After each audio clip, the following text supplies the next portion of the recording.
Hey, back here for another podcast episode with Chief Roz. So to start, the views expressed in this podcast are those of our own and not those of the Department of Defense, Department of the Air Force, Department of Space Force, any units we've been assigned to or aligned with in the past, or any of those we'll be aligned with in the future. But with that said, then, Chief Roz, please introduce yourself. Tell us a little more about you. Hey, thanks, Adam. Yeah. Chief Roz, last name's Rozneck. I'm originally from Michigan. Enlisted in 1998 due to a knucklehead high school student. Didn't know what I'm doing with my life.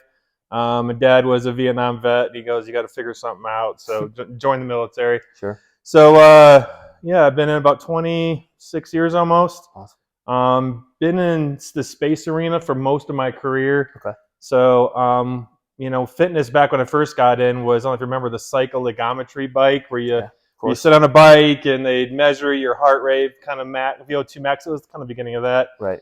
And then we transitioned to the PT test, Yep. the 1.5 mile run, push-ups, sit-ups. And I remember when we did that, that was a culture shift. Sure. And it was definitely a lot of people got anxiety over that. I got to do push-ups. I was riding a bike. And so, Right. and now we're, I think, transitioning to the next step in the Space Force, which Definitely. is now kind of, relying on yourself and your team to work out, and holistic fitness, which I think is important for what we do in the Space Force. We definitely have a different role. We're not in the front line in combat. We don't typically have a strenuous physical activity when we work. Right. The majority of us, but like you've said, and I've heard over and over, your mental competence is directly tied to your physical ability. Yeah. And that's a little bit about me. Why'd you decide? So, what year then did you transition to the Space Force, and why did you choose to transition to the Space Force versus staying in the Air Force? So a little different for me. So I'm a career space operator. Sure. And so I transitioned in the first tranche, and it was, I had a choice. I could have stayed in the Air Force, but being a core space operator, the Air Force said we don't have a career field for you. Sure. We're not going to do space anymore. So it was more of join the Space Force or retire. Sure. And I thought about retirement. Yeah. I had a bumpy road making chief. And so I made it right before the Space Force stood up, and I decided I wanted to be a part of something bigger, right? I knew it was going to be a challenge. I knew our culture was going to have to figure it out. And I just wanted a challenge. And so I decided to transfer over. And so, yeah. That's awesome. Yeah. Okay. How has that transition been for you? Have you noticed anybody, kind of dealing with any specific struggles from that? Did you deal with any struggles in the transition, or, have you kind of like taken it off pretty well? No. I'm in Space Stealth 8 currently, Sure. which is, we've had the biggest transfer of non-Air Force ISTs. And I say non-Air Force ISTs because the Space Force is not the Air Force. Sure. And we come from all different services. And Delta 8 has the predominance of non-Air Force ISTs in there. We have a very large Army contingent, former Army, that came over when we took over the Army mission, the 53rd. We have a Navy unit. We have a couple of Marines that came over. And so my experience has been different, where we brought together a lot of different backgrounds and cultures and how they view military and that. And it's been fun. It's been a challenge to see that clash of, why do we do it this way? And then, I'm very lucky that my current Delta commander is Colonel Pheasant. He's an Army IST. Yeah. So he definitely brings a different experience and different mindset than somebody who was maybe serving in the Air Force.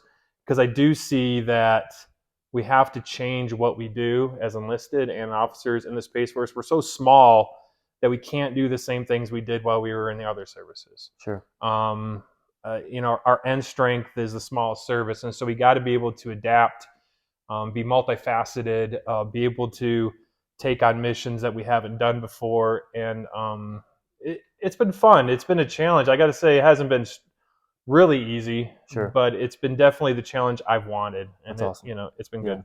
Yeah. So I certainly, in a bit, I definitely want to delve into that leadership topic with you, especially with your years of experience. But of course, the Guardian Resilience team kind of exists to help individuals and groups kind of achieve their own fitness goals, right? And with this holistic health approach, right?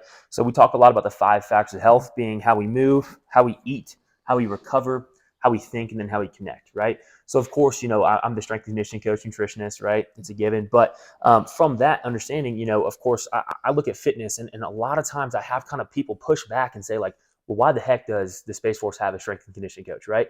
Why the heck does the Space Force have fitness professionals at all, right? So can you tell us a little bit about like, what is your opinion? Like, does fitness matter at all in the Space Force? Yeah, I get that a lot, Yeah. and I think it absolutely does, in my opinion. I hit on earlier, the more physically fit you are, the better you can operate mentally. But I think it's bigger than that. I think where sometimes it gets lost is we're still a military organization. Sure.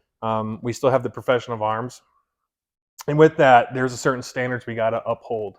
We're very lucky to be one of the small percentages to join the military. Sure. And then it's even less percentage that get to join the Space Force. And with that, there are certain responsibilities, I believe, right. That come with that. How you conduct yourself, how you carry yourself, your customs and courtesies, the way you look. And PT is one of that. There was this great speech. He was an admiral and former Navy SEAL, and I'm gonna maybe not say exactly how he said it, but it's called eighth of an inch, sure. right? And he brings up why are the medals on the Navy uniform an eighth of an inch? Okay. Like, why does that matter? Sure. Who cares? Right. Well, who cares if your buttons or your chevrons aren't exactly perfect? Yeah. And it comes down to attention to detail. And I think in the Space Force, that's a culture that I want to bring. Right. We do things that have such global impacts, right? And what we do, from missile warning, from SATCOM, from GPS, flying the things we entrust our guardians to do with these billion-dollar satellites that impacts the global economy and everywhere else.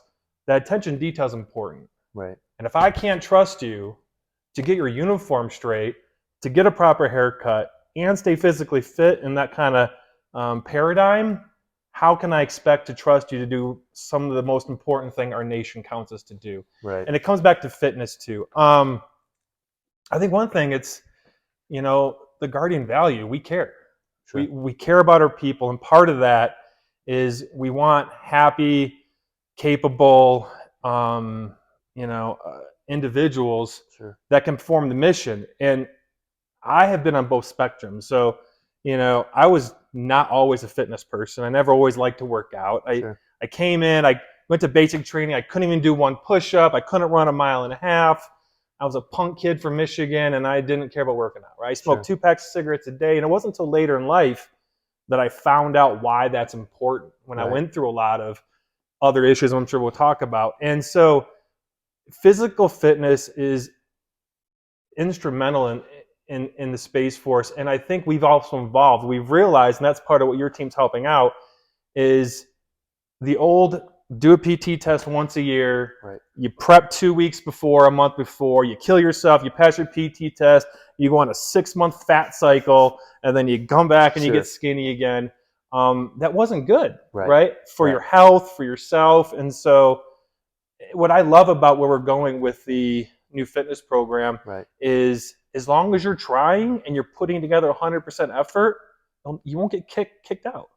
Right? And if you like to row, if you like to bike, if you can run, if you want to lift. And it's more about everything. I think that's important. And once people understand that, now, don't get it twisted. If you're not trying, well, maybe military service isn't part. But if you're overweight, but you're working, you work with you, and you're giving 100% effort, that's all we need. That's all we want, right? And I think that's important for people to understand, and I believe if you give 100% effort to meet the minutes you need to meet every week, and to work with you and your team and the grit, you're going to get in shape. Yeah. And I think it's important. So, Yeah, we've Jason and I, have talked a lot about like the shifting the way that we like perceive intensity and perceive exercise, right? Versus this like mandatory, we have to do this PT test, right? Or this mandatory, we have to go do PT, and we have no idea what we're doing. There is no plan. And you just show up to PT and just whatever, we're just gonna show up and just get crushed, with a 5-mile run, and then 1,000 push-ups and setups for time. It's like that's a tough approach, to fitness, and it's not much of an approach to fitness, right? Because it's not in this understanding that fitness sort of transcends our military uniform, right? Mm-hmm. Because our physical fitness and holistic health and wellness is not something that we're just trying to attack while we're in uniform, right? And so, we're going to transition into this here is you've experienced the impact of how holistic health and fitness and how fitness has changed your life outside of military uniform with your own personal struggles. So, if you would talk a little bit about that. And then of course, the reason I'm bringing it up is it helps us fight battles no matter what those battles are, because being fit and being mentally resilient, right, and building that resilience makes a difference no matter what situation we're talking about, whether that's military operations or just aspects of life. Yeah, and so I would say 15 years ago, I was about 10 years into my career as a tech sergeant. That's when I really started to, all right, I'm gonna start running. Sure. I'm gonna get my run time down. I'm gonna be a cardio person and really get fit. And I kind of, I quit smoking, and I kind of got, quit all those bad habits, that you bring in. And fitness was important to me, but it was still the 6-month cycle. Like, sure. 6 months I'd work really hard, and then 6 months I wouldn't care anymore, and I was in that thing. And so I'm really big in the last 4 years, kind of strength training and that full body, that part. I still like running, but I really enjoy the deadlifts, the squats, the bench, because it's hard, right? And Sure. I really wanted to get stronger. And one of the main reasons, I think it's hard for people to find time, Sure. right? And I'll get to the question. I'm a big fan of positive self-talk, Sure. right? I listen to Spotify kind of motivational 10-minute clips. Yeah. It's basically people like David Goggins and Jocko Willink and other motivational speakers. They're just extreme, right?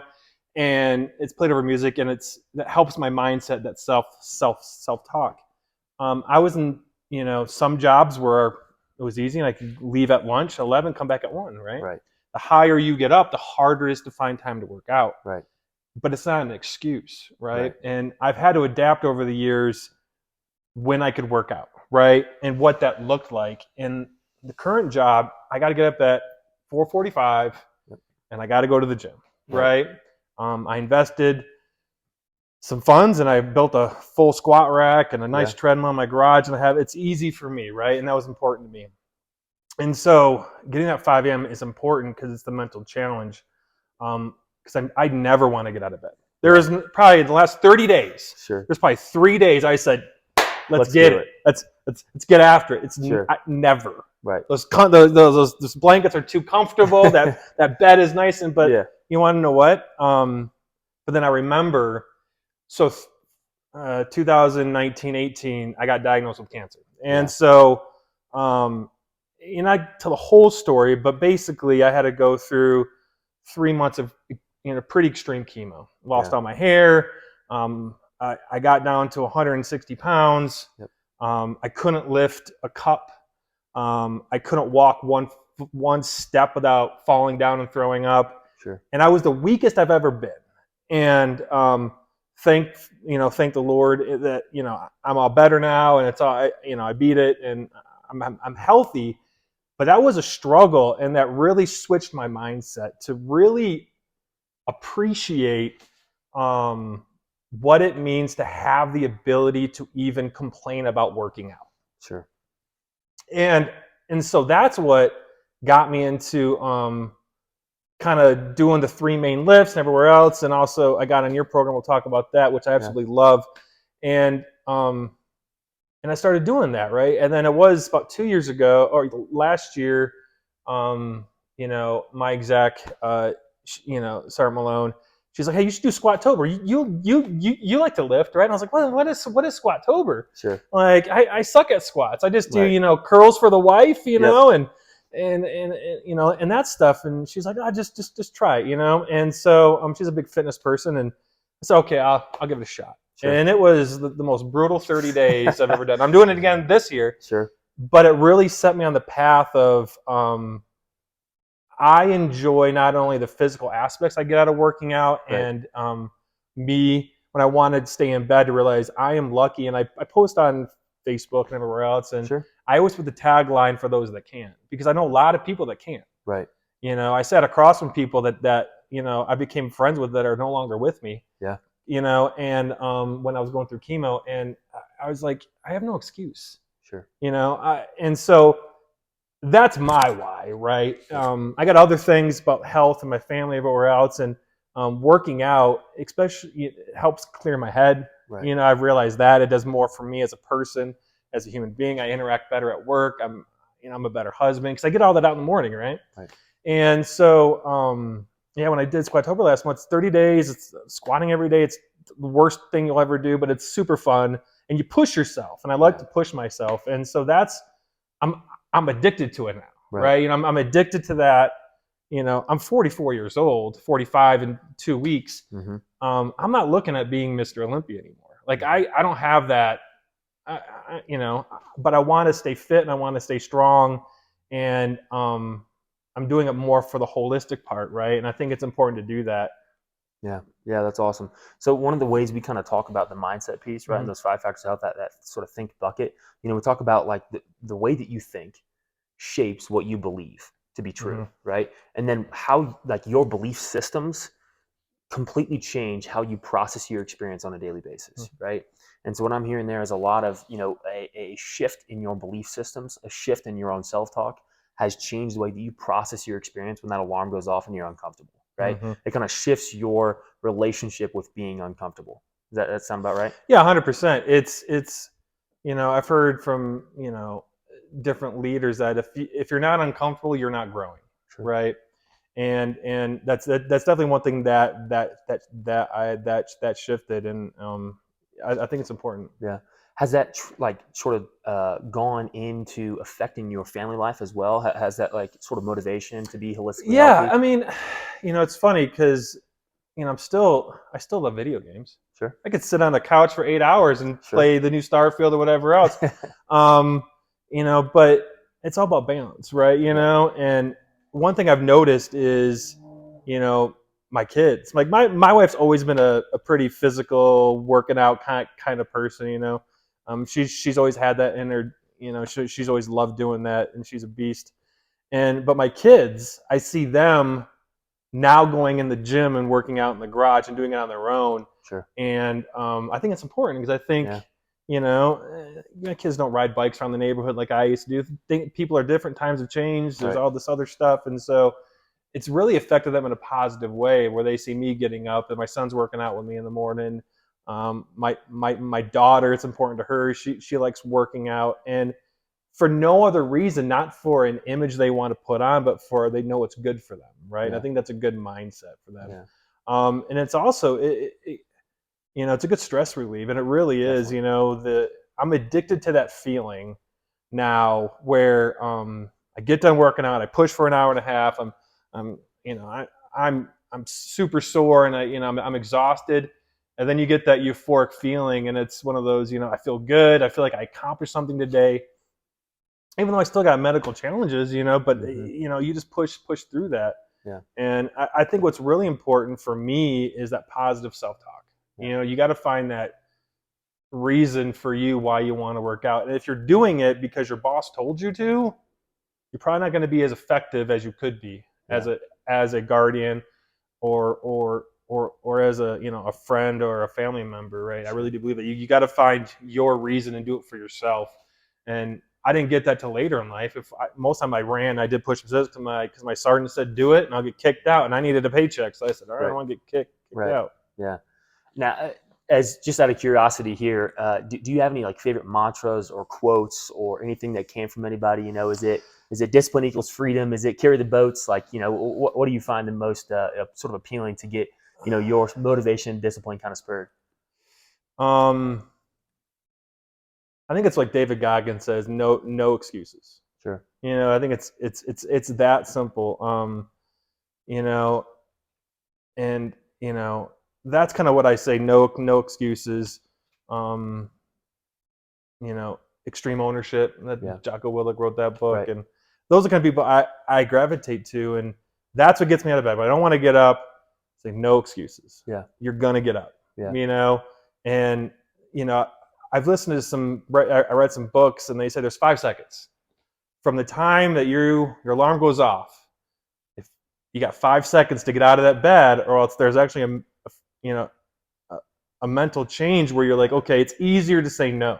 Right. So if you don't take action on something, like I'm going to go do this, I'm going to go work out. Yeah. I make sure I got out of bed within 5 seconds, and I put my feet on that floor, and I go do it. But it's really no excuses is my mantra. I could find it busy at work. Yep. I got kids. I got a wife. I got family members. I got all types of stuff that you can make excuses. But at the end of the day, I want to be at the highest performance level I can be as a husband, as a father, and also as a chief for all the guardians that are counting on me, right? Yeah.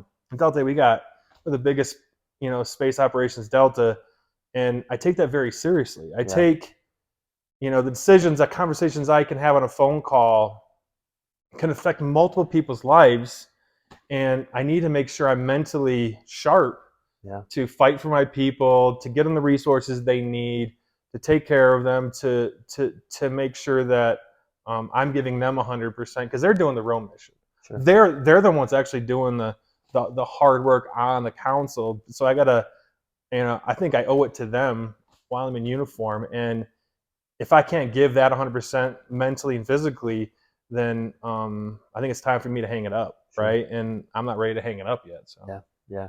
So we've talked a bit about then, you draw motivation from other sources. You've talked about previous leadership that you've had in your life. Do you have anybody that, whenever you reflect back on it, like who has been inspirational to you that has helped you kind of shift and mold into the leader that you are today? Oh man. And this sounds bad because I've had a lot of good senior NCOs when I was younger help me, but I really have had a career until I was a senior of consistently mediocre bosses, right? If that makes sense. People that cared, but nobody that really kind of stood out for me. I've learned a lot about what I don't want. Okay. Right. I think that's just as valuable though. Of what I've seen. I've had good bosses, but I say up until once you make master and senior, I think people start mentoring more, and it's more of a deliberate thing. I think it's hard to get mentored at the lower ranks. You get lost in the shuffle sometimes, especially when in the Air Force when we were a lot bigger. I think the Space Force will be different. We got the Guardian values and the Guardian spirit. I think we'll fix that. But in the Air Force, there's 300,000 people. You can get lost in the shuffle pretty fast. I had an old boss, a couple good senior NCOs that really kind of, smacked me around. But I was a troublemaker back in the day, so I learned kind of things the hard way. But for me, what drove me to be a better person and to really lead were my mom and dad. And that sounds funny, right, to say that. But, my dad was a Vietnam vet. He was in a wheelchair. The war messed him up pretty bad. My mom, she has cerebral palsy, and she's pretty disabled. And having two parents that found each other, had two kids that were successful. My sister's a nurse. My mom, she reads at maybe a 6th grade level, worked in factories her whole life. My dad was a pretty hard worker and, it's like a surveyor, but seeing them never give up, that's what drove me in my career. Every time I wanted to quit, every time I wanted to stop, I was like, shit, man, like I got nothing to complain about. I'm not messed up from a war. I'm not mentally disabled. And so that's kind of where my mantra of no excuses are. And for those that can't, because I had no excuse, right? Besides just being lazy. And so that's what kept me going.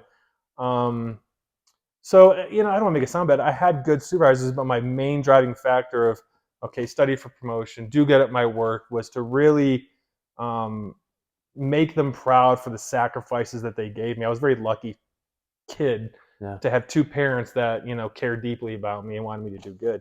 And so, I don't know if that answers your question, but No, I mean, or that's kind of yeah, where you're what you're going for. yeah, But that's my driving factor, right? yeah, You know, of course, when I was a senior, I think I had great leaders, great chiefs I've worked for, that really helped mold and guide me. yeah, yeah. Yeah, I think, no matter what direction you take it, I think it's just that everybody has their own individual perception of, Mhm. the guiding factors, of the motivational factors, of, the different perceptive, processes of what you've been through and like how your career has kind of shaped and molded, right? And that's something that I really think is important too. Is just that we're talking about leadership. As I learned from my challenges in my past with my health, it really opened my mindset when I walked down the hallway. Everybody has a thing, and I Sure. think people forget that. That you can have somebody walking down the hallway that looks put together, everything's perfect, life's great, but everybody's dealing with something, Yeah. right? And I think as a leader, that's important for us to understand.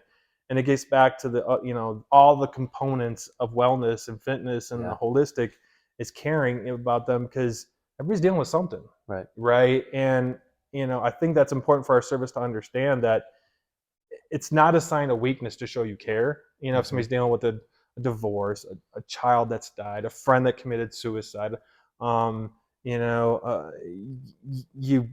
did bad in your job, you got a bad report, you didn't get the job you wanted, and um, those things are all important to somebody. And your thing is not more important than my thing, and my thing's not more important than somebody else's, even though it's different levels that you're dealing with. Right. I think as long as you just care and understand that, it doesn't make excuses for poor performance. Sure. You don't give anybody a free pass, but you understand everybody's dealing with something. And I've learned that the last 5 years that when I see somebody, find out their why. Sure. Why is this happening? What's going on? And once you peel back those layers, I think you'll get to the root of that. Yeah. It's kind of one of those. Go back to one of the good mantras I love is, I don't know if you've seen it, but it's the Jocko Willink good video. Yeah. Of course. Who hasn't? So, if you haven't seen it, go watch it. It's Type in wonderful. Jocko Willink good. Yep. It's an extreme thing, but it's based like everything bad. I didn't get the job I wanted. Good, more time to get better. Right. And it's this over the top thing, but it really is one of those things. When I listen to it, kind of motivates me. You got to find the silver lining in things, and Right. and I think that's the part of that. Yeah. Yeah. No, I like it. So if you had from that light as well, then, looking at like your own history and whatnot, if you do have somebody that is, whether that's in Delta 8 or whether that's in, a different branch of service, Mhm. no matter who it is, like watching you and listening to this, if you had any recommendations for that younger generation right now that are young leaders that are trying to get after it, that maybe want to see themselves in your shoes, right? Do you have any, pieces of advice for them to find good mentors, to find good leaders that they can, try to be mentored by, to try to develop themselves as good leaders? I think I fell in the trap, and this is probably why I didn't find, when people ask me the question, who was your leader, who was your mentor, that I couldn't think of somebody that stood out. And it's because I expected somebody to reach out to me, Sure. right? I didn't get it's a two-way street. I never reached out to somebody. There are a lot of chiefs I admire, Mm-hmm. right? Chief Simmons, he's still in. I admire that guy's amazing.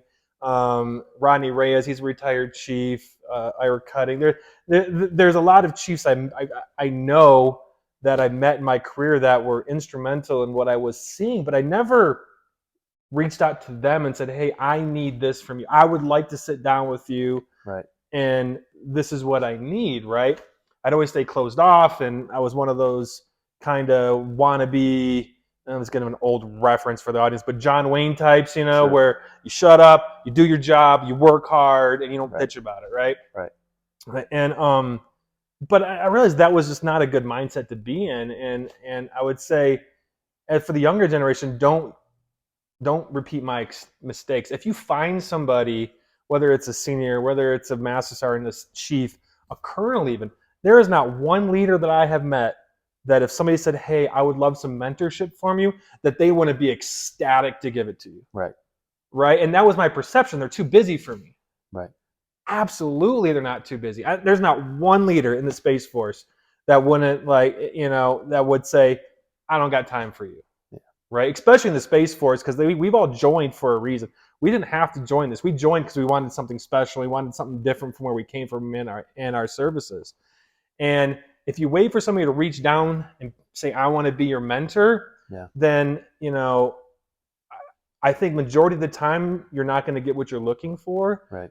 Because a lot of times I get my blinders on, I'm focused, and I forget, the other things that I should be focusing on, and that's it. So I would say just be blunt Right. and be brave, be courageous, Right. and go out there and say, hey, I would love some mentorship from you.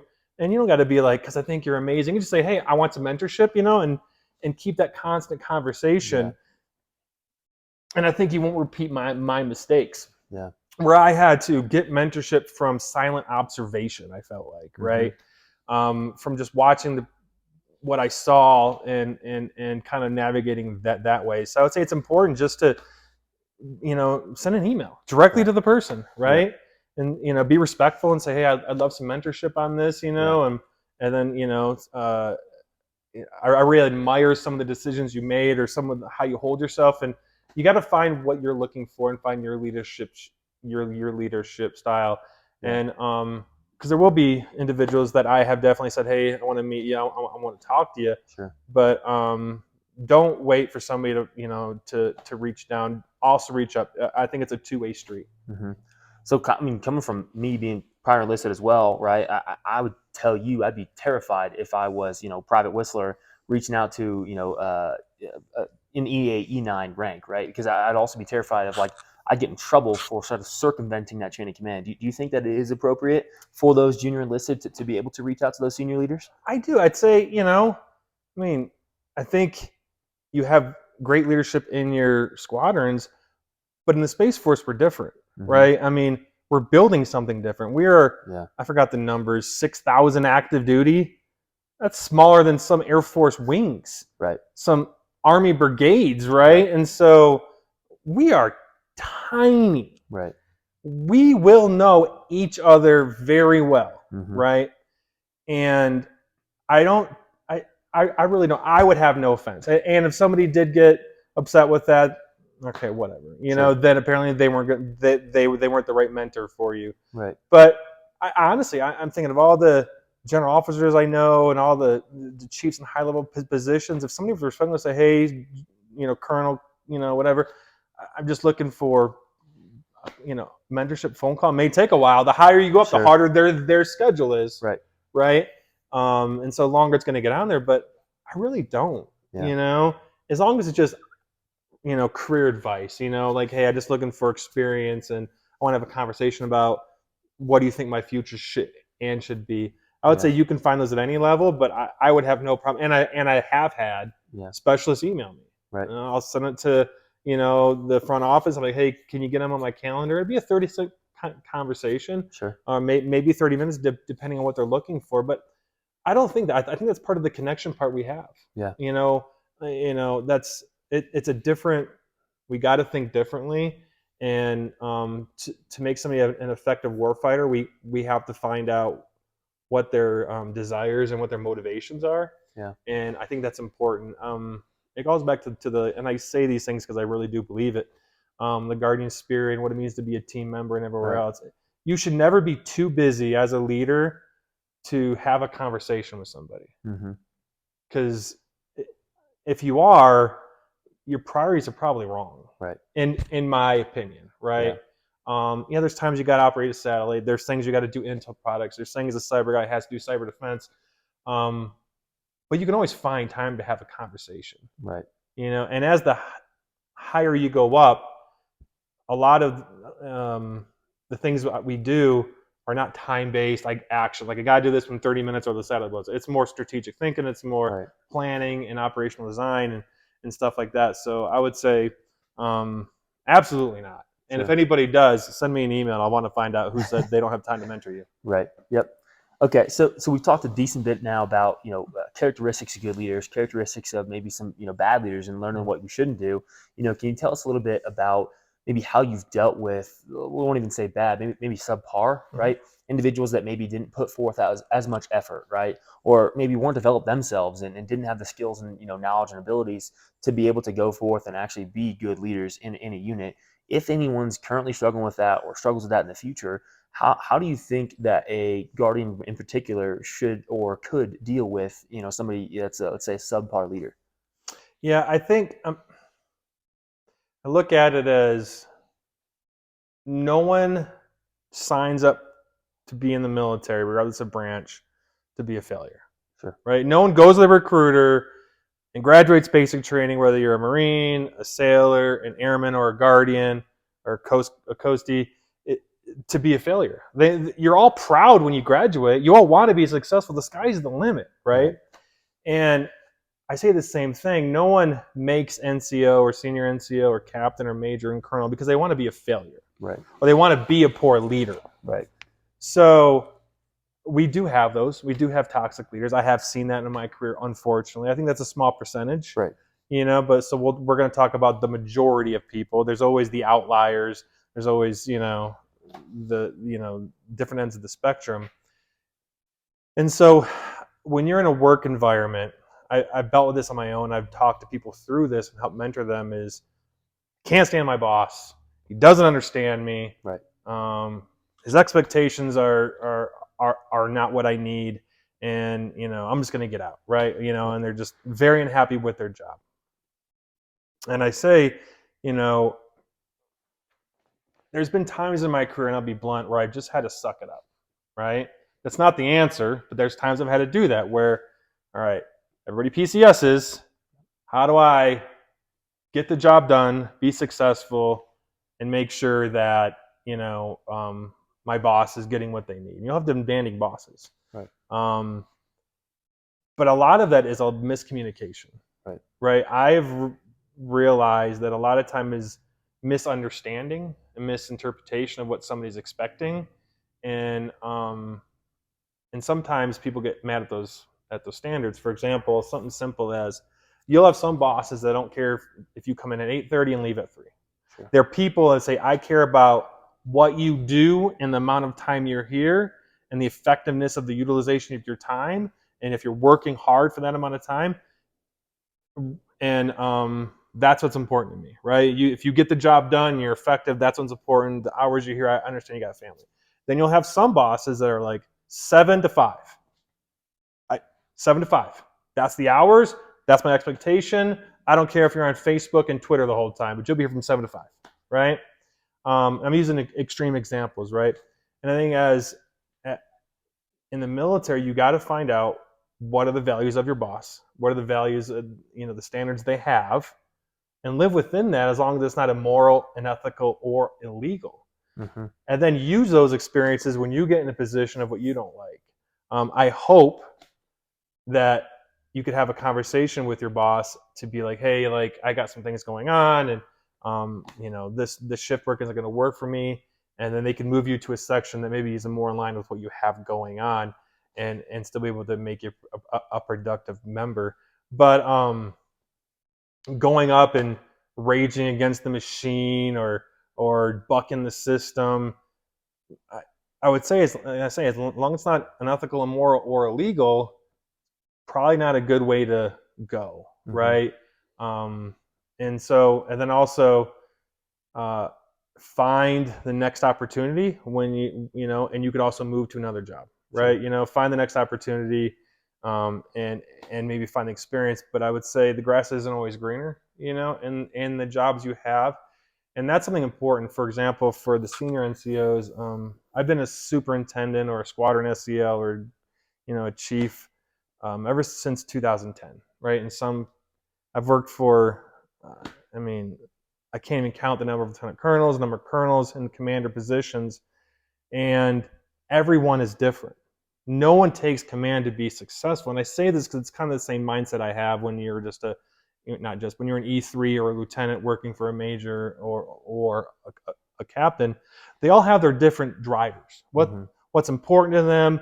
And I've learned over the years is to sit back and observe, find out what are the things my boss cares about, and make sure those are the things that I care about, right?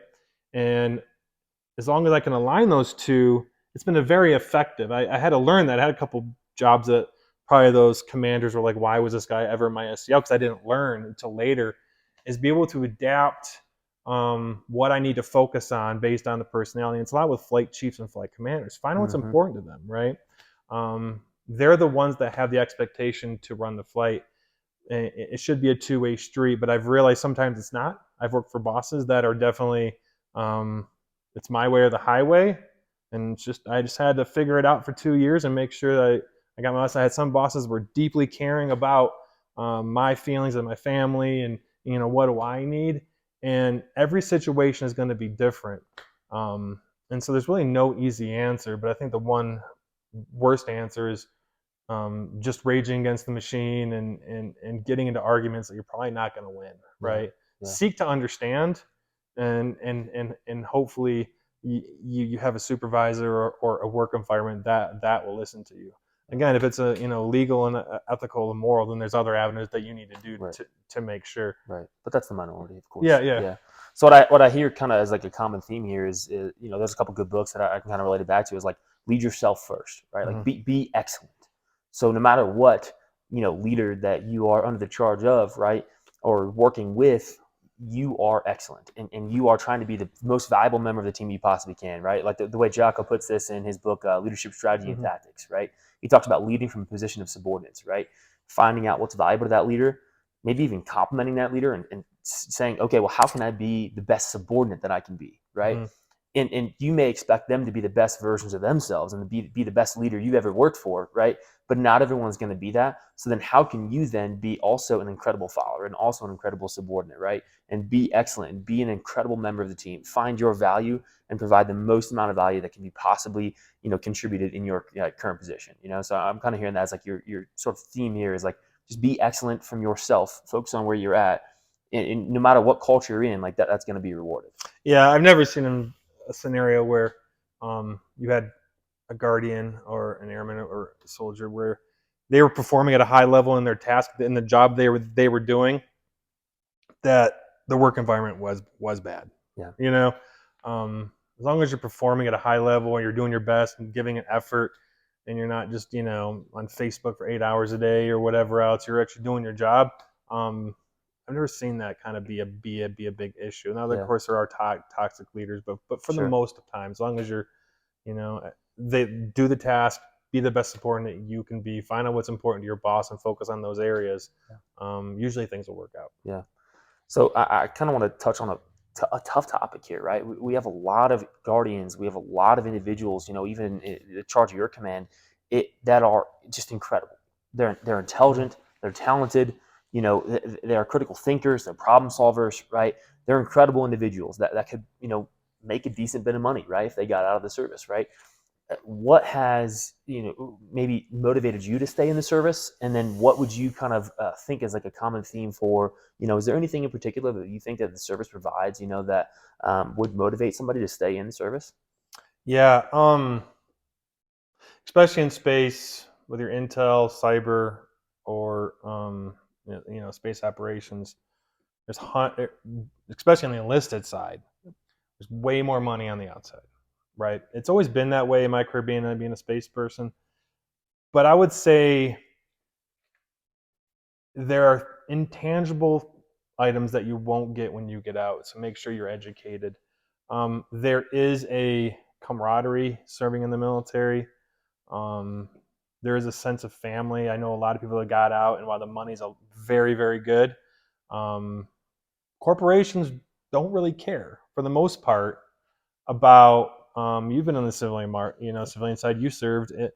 They really don't care. They care as long as you're coming in, performing the money. But there's not this, holistic health assessment. There's not this putting so much work into the guardian values and the guardian spirit and making sure you're operating at a high level and giving the time off you need. That you're going to get on the civilian side. So where money is an important factor, it's not the only factor. And once you're out, it's hard to get back in, right? Especially in the Space Force, where I think don't quote me on this, taking on 400 to 500 Guardians a year enlisted. We have thousands and thousands of applicants. We got to narrow it down to that. For me, I stayed in because I truly wanted to be something part of something that was bigger than myself, right? I was very proud, and I am proud of wearing the uniform, putting it on every day. I know that we all have to hang it up one day, and when you do, you'll wear the retired the hat on, and you'll walk around the BX when you're older. But I say all this to say is you don't make rank, you rent it. And I didn't make chief, I'm just renting it, because one day I got to take this uniform off and I got to give it back, and then somebody else is going to take that on. And I want what we're building in the Space Force, whether you retire as an E5, an E9, a captain, a colonel, a general, that you just rent that. You give it back to the next generation. And especially being in the military, it's just about family. It really is. And a lot of people miss it when they get out, right? So I would say be careful. There's the monetary part, but there's also, all right, you got good health insurance. What the time off you get with your family in the military is like no other, right? The leave. There's all these things I can sell you on, the education benefits, but I think it all comes down to is doing something bigger than yourself, and then really being in an occupation where you are making a difference for humanity. I truly believe that. Serving in the military is defense of our nation. I mean, there's a reason why, regardless of what's going on and politically, that America and I truly, it is the dominant military force. It's because of our enlisted corps. This was, not to go on a tangent, but it gets really tied into if you see the start of the Russian-Ukraine conflict. They have a very weak enlisted corps in the Russian military, and you could see that. You had general officers on the front line, right? And we are the envy. I met with the some foreign nationals from other countries who came out there, and their specific questions were about the enlisted corps, like how do we get there, right? And I would say we should be proud to be enlisted and officers in the military. But the reason we're the most lethal force in the military is our NCO Corps and our enlist, and that's where my heart's at. And I want to make sure we continue that. And if money is your driver, I think that's okay. But it's always going to be there. Like the more time you stay in, the higher your price point's gonna get. Companies are always gonna want you. I could retire at 20 years, but I mean, you just get more experience. You get smarter on why. You're always going to be marketable. So I rush that, and the impact I get to have on the younger generation coming up, the next future leaders, the next Chief Tobermans, the next Chief Pennsylvanias, General Raymonds, General Saltzman. They're in the military right now, right? And I just want to be a part of that thing bigger than myself. Definitely. I think a lot of that kind of relates back to the culture, right? Yeah. And a lot of that kind of is challenging being such a new force, right? Where the Space Force doesn't really have a set forth culture yet, right? You've talked about the Guardian spirit, you've talked about those values, right? When we look at the larger Space Force in general, how have you seen that culture start to play out, and then where do you think that culture is headed in the future? Yeah, I truly, my mindset is leadership can't create culture. They can cultivate an environment that will be organic, right? Yeah. Whenever culture is pushed from the top down, it's usually not successful. But when it's organically grown, I think as leaders we can create the environment and the soil for it to grow in. If you use like a that approach, and we've done that. Like you get the guardian spirit, the guardian ideal, the holistic health. You can create an environment of things that we value, things we want this to be, and I see too many times people need to put it in perspective of everything that we've done in the past 3 years that we've been in service, right? And so 3-4 years, and so I would say we all have a part of creating that culture, but you can't focus on all of it all at once, right? It's too many things to focus on. There's the Out Services has hundreds of years, of service to build their military organization.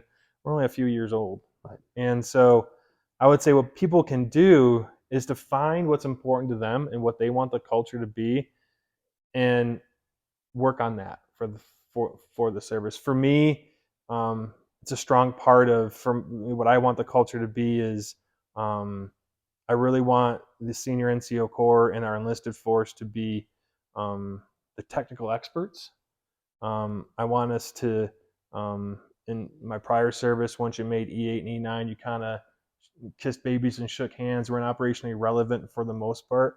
I want us to be operationally relevant to be able to advise the commanders when they're making those decisions and be technical competence.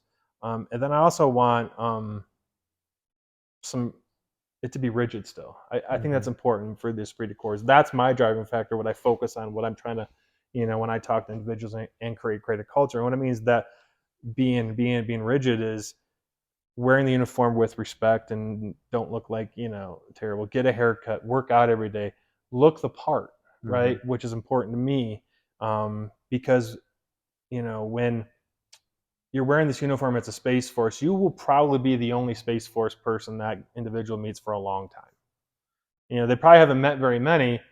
So unlike the Army and the Marines and the Air Force, where you'll meet hundreds, thousands, over the in your time, you may be the only Guardian they meet, and so every Guardian's important, at a higher level. And when you're in theater and you're helping do those effects, it's going to be you and a bunch of other individuals. So you really have to present yourself in that way. But for the culture part, I think we're getting a culture, but we're still forming, right? We're still together. We're still figuring out our organizational construct, and focusing on the small things.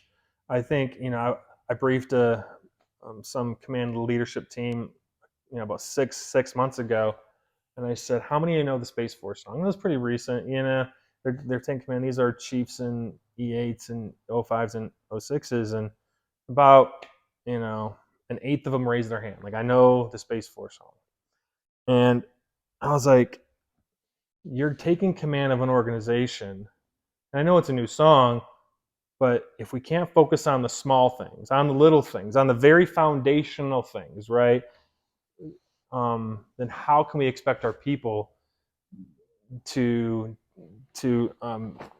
focus on that too? We don't set the example. And they thought about it, right? And it hit home to me because I was at a military graduation. They sung the Air Force song. It was loud, it was proud, it was beautiful, it was powerful, and I loved it, right? And then the Space Force came on, and like 2 people knew it. Everybody was laughing, and it pissed me off, right? Because I was like, this is my culture. And I was mad at first, and I was like, well, it's good. I'm mad because that means I care, right?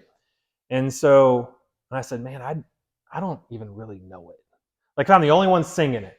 Could I sing it to a level where I'm proud I'm the only one in the room and I could just get after it, even though I'm tone deaf, right? And so I drove home for the next month, and I played it on repeat, and I was singing like a crazy person driving out, on home. But I know it pretty good now. And I say that story is because I've heard, hey, we need a Space Force creed. We got to figure out our promotions, and we got to do this and that. We really need to, and we're all working on that. There are very, very smart people working on all those things that we need to create a culture, how we get promotion. But I think the biggest thing that we need to do, and to tie it back to the holistic health assessment, is we need to connect and care, right? And then don't be scared to be bold, right? We're bringing things over from other services. We just had a change of responsibility for one of my squadrons, force ops here. It is a Army tradition where the senior enlisted leader passes the guide on from one to another, and the commander oversees it to show that importance of the enlisted corps, right? And that commander said, and it was like, this is my right-hand person, right? We didn't have that in the Air Force. Right. I think that's a great thing we're bringing over, right? And it will show some pride in that, and for the enlisted to say, hey, that's a position that needs to be taken seriously, because a lot of the things that they do. I'm bringing other things from the Navy. I know I got a couple Marines bringing things from them. So we're figuring it out. Everything won't come together perfectly, but I would say find what you're passionate about and what you want the culture to be, and start working toward that. Yeah. You know, Yeah. you can't tackle everything at once, but you can be that one change in your shop to do something that I want this. I want this in my environment and Right. in my work environment. Right. Yeah. So kind of at that individual level, it kind of really reflects back to just being excellent, right? Being the version for leadership by example at an individual level. And then if you're in those leadership positions, like you said, like creating the environment for which that culture can grow, Yeah. right? For which it is commonplace to be uncommon, right? Yep. It is commonplace for you to try to push yourself to be the best version of yourself. Yeah. Yeah. I like it a lot. No, that's awesome. Okay, so I kind of want to finish here with asking you a little bit more about, obviously through your years of service and whatnot, you've come across a lot of different references and resources, and opportunities for yourself to develop. Like, do you have, maybe a list of whether that's podcasts you listen to, right? Whether that's books that you've read, maybe that's Audible, maybe that's other opportunities out there that have developed you, whether that's in leadership or just your space knowledge, right? Or that's your knowledge about holistic health and wellness or nutrition or anything else. Like, are there any resources or references that you found really truly impactful on your life that you would refer to other people to? Yeah. I'll say number one is read. And if you're not if you don't like to read, like I'm not a big sit down and read in my off, at home. I listen to Audible, Yep. books on book, and I got a 30-40 minute drive. I can listen to a couple books every Yep. month, right? Right. And I say if you want to learn about space and leadership, a great place to start is, I know the CSO just put out his first reading list. Right. Right. Those aren't just picked randomly. Like, he didn't say, sure, maybe this one. He put thought behind that. Right. The books he put on there are books that he finds value added for his force and are in line with where he wants to take the force. Like he thought through that. Mm-hmm. I would say start there. There's some great books, and you can go in the back. General Whiting in the Spock, he has a reading list that he puts out every once in a while, and those are a lot of books. And then for me, once I started getting in different leadership positions, I really needed to know what I didn't know, right? I needed to learn what I didn't know I needed to learn. And I say that in that phrase because I knew I wasn't where I needed to be to perform at some of these positions I was in, but I wanted to learn. And then I gravitated to certain leaders. There's Simon Sinek, lots of great books about leadership. Pretty much completely different person than Jocko Willink, right? From a leadership approach and organization and design and how they do it. But I listen to both, right? And I would say reading or listening to those books is invaluable. You have YouTube videos now of like TED Talks, but I would say search that out. You can't wait for us to figure out our PME, our professional military education, to teach you everything you need to know, or everything that you want to know. They do great work, and I know we're revamping that now, but you always have to, find those things you want to learn about and do and you're interested in. There's a lot of good space books out there. A lot of good courses you could take to be better in your craft in cybersecurity. They have Digital University, which is a free online thing. You can take courses. You can get, learn about Security Plus. You can learn about getting your PMP. So there's all these resources you can do, and it goes back to what I said about finding a mentor. You can't wait for somebody to push down to you. You got to search for it too. But there's a lot of good opportunities out there. And I would say if they want just a starting point, start with the books that the CSO put out for his reading list, and then go from there. And I think that'll bridge out the different things you're interested in, and you can kind of go down that path. Yeah. I kind of think about, being a young professional myself, I kind of see the books that I've read as sort of a conglomeration of an incredibly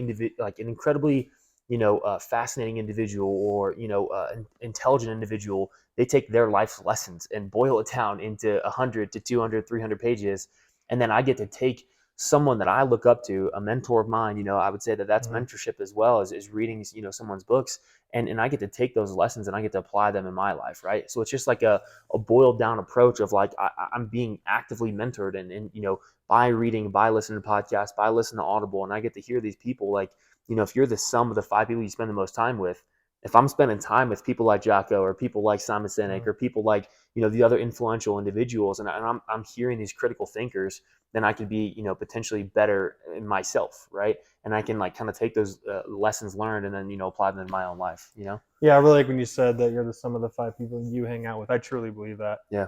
When I was a young E3, E2, I was a knucklehead, but everybody I hung out was a bunch of knuckleheads too. Sure. Weren't driven, weren't motivated, didn't have any focus, weren't focused on their career and their job. They're focused on partying and having a good time.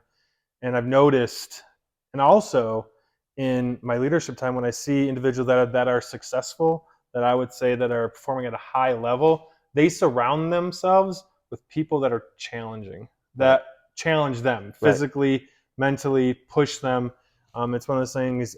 If you're the smartest person in the room, you probably need to find another room to be in. For sure. And so I think that's an important tip that people should look around you and see where the 5 people you hang out with the most, and that's going to have great influence. I've been most successful in my career when I had other seniors and master sergeants that I felt were outperforming me and I could never reach their level, and it just made me work harder. And and I realized that iron sharpens iron, and I really do think that's good advice. Don't be scared of the challenge. Definitely. Right? Yeah. And you can learn anything as long as you have the time and dedication to put into to learning whatever you want to learn, whether that's leadership, whether that's advanced urban mechanics, whether that's cybersecurity, or being a better Intel professional. Yeah. I love it. I mean, I think that's a great place to stop. Do you have anything else you'd like to share? No, I appreciate the time. Yeah, absolutely. Thanks for coming out. All right. Awesome.